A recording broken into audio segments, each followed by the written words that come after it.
So, a small update on my carnivore journey. I'm about 3 weeks in, and today, what I was getting is like, I don't feel like I'm eating quite enough because I'm still very much in the adjustment phase. I also, my grandpa, he turned 89 the other day, and at his birthday party, they had pizza and they had cake. And I was like, I want to celebrate. So I had some pizza and some cake. And of course, that's not on carnivore. And I definitely felt the difference. You know, I think when you start taking all those carbohydrates out your body, you really feel it when you introduce it back in. So I definitely felt that, like, more dehydrated, and my heart was kind of racing. I felt lethargic after eating it. And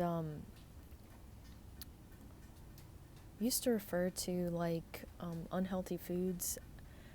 You know how like I've never bothered with counting calories, and this is something that me and my sister have like gotten into huge arguments about because she kind of started her health journey with counting macros and weight on the scale. And for me, I've never liked numbers. I was never good at math in school. I hate numbers.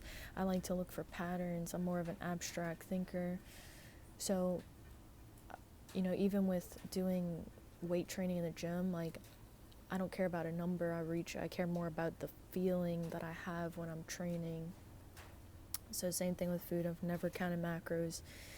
And why I'm saying this is because, calories, we refer to a calorie as a unit of heat, a measurement of heat, but our body doesn't work in that way. Like they call in thermodynamics, it's like a closed system or an open system. Well, the body is like an open system. So my system right now, I'm sitting outside and it's a bit humid, and the temperature is affecting my body. Just like if someone were to come out here and sit with me, like, the system is open. We're swapping hormones. I think I talk about this a lot with just like gut microbiome. If you have a conversation with somebody, you're swapping gut microbiomes. Our system is very open. It's not closed in a thermodynamic sense. So if you're counting calories, it's not fully accurate. So, I used to call them damage calories too. When, there's a complete difference between like eating a bunch of steak versus eating Ben and Jerry's. So like when I was younger and I had an addiction to Ben and Jerry's, I was doing a fast all day, and then I would eat a big old steak and I have the pint of Ben and Jerry's. I was like, okay, that'll kind of balance out. But I started to understand that there was damage calories involved with the pint of Ben and Jerry's. Like, calories, again, they're not all the same, and when you're putting ingredients into your body that does cause damage, like to the stomach lining, all these cells, like the immune system has to flare up to use more energy. It's even more calories than what the expected. So I think like on the Ben and Jerry's, pint of Ben and Jerry's was like 1,100 calories.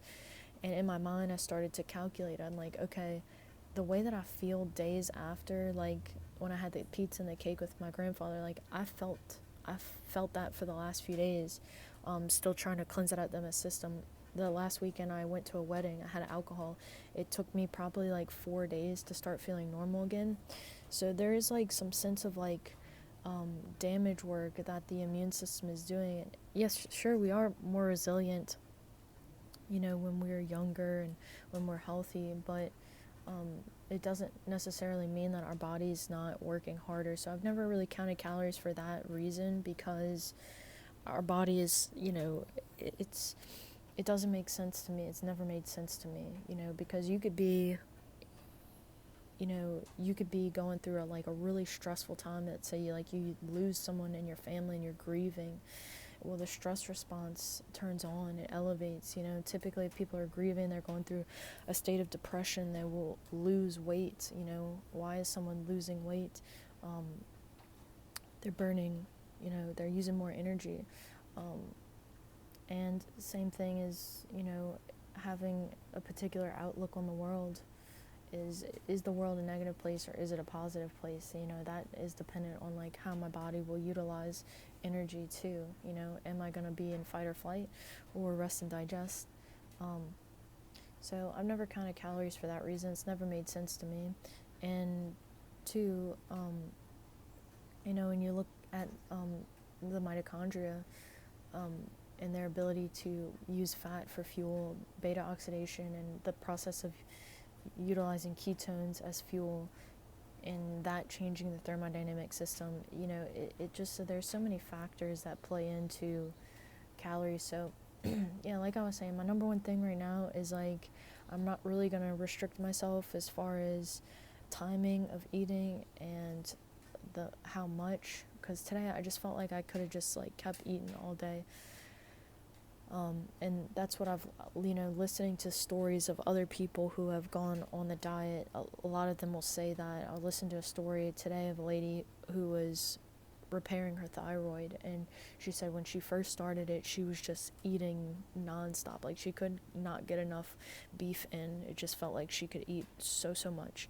And then she's like, well, now I don't have to eat as much. Now I'm, not even hungry, because her body has repaired itself and is sitting at a more like steady level. So like even yesterday, I think why I feel so hungry today is because like I was out in the sun a lot, and I also did a workout, so I kind of like pushed myself a little bit too hard, and sometimes I tend to do that. So you know they say balance, they say all about balance, but anyway, that's just an update with my journey. And if you're trying to start, just a reminder, like, you don't have to be perfect. Nobody's, I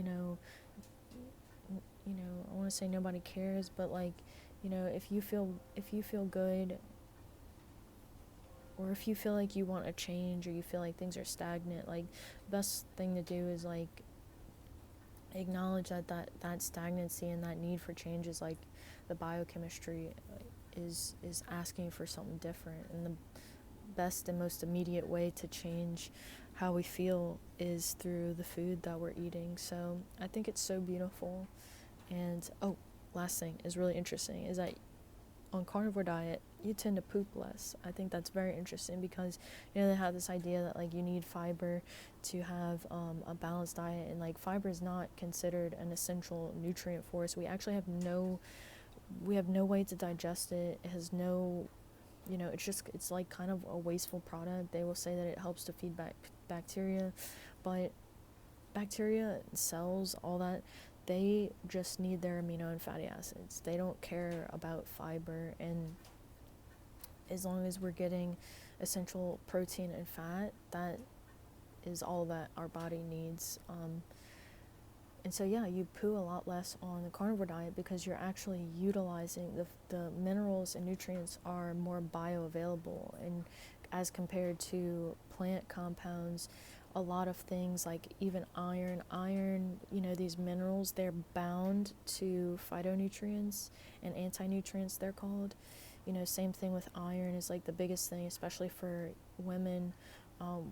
We need iron, we need fat, and in plants it's called non-heme iron, and it's not as bioavailable, not nearly as bioavailable all the time. So I think it's just amazing how when you start to look at your food, like amino and fatty acids and available nutrients, and you kind of compare the two, it's like you don't have to be perfect. You can still enjoy some vegetables here and there, but if you are looking for a change, or you're struggling in some way, it's important to acknowledge that bioavailability factor in our food, and helping to rebuild the tissues. I was talking about eczema the other day on my Instagram, but eczema is really like, it's like a cry out from the immune system, and the body is trying to figure out how to repair tissues. And when when you have skin issues or something like that, like skin issues is like the immune system is really been working time and a half. Like, it really needs a full load and abundance of nutrients with like little to no anti-nutrients as possible. Like, I'm trying to flood my system and give it what it needs to repair the tissue. Again, that's the protein and the fatty acids. All of our cells are made of that. It's beautiful. Our hormones, our enzymes, our peptides, our neurotransmitters, they're all made of amino acids. And that's so beautiful. So Anyway, I'll leave this here. I hope this was helpful for you in some way. I wish you the best of luck, and I'll catch you later.